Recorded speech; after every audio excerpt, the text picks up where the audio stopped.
Okay. Muna kasi sa mga hanging rates dito sa Bagmayos doon. Nalimig karon na kita sa Dream daw ban sa dato ni Pier Edwin Bea Bukayan para ma-survey ang mga area kini nga hanging bridge kay dugan na gini nga panahon need na gid siya og kinahanglan na gid siya og repair magiging di santok nito kang mayor og sa Dream para mapagitaan og sulbad sa maong kini nga hanging bridge unsay maayo nga mga pamaan. So mao na ang sitwasyon karon guys. Uy, oh.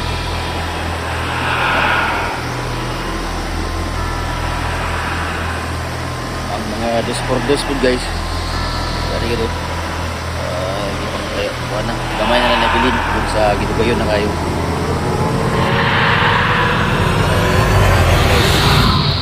Natanggal na gid ang dos dia sa ilaw mga gibutang. Gilisda na lang og balo kung unsa ni nga kahoy. So nagipangitaan ginig. Ano nga pangitaan nato ning pamaagi.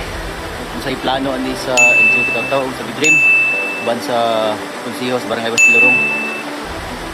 Aron tagaan og kasulbaran ug tubag ni nga maong tulay kay delikado gid sa mga bata. Alang sa kasuyuran sa tanan.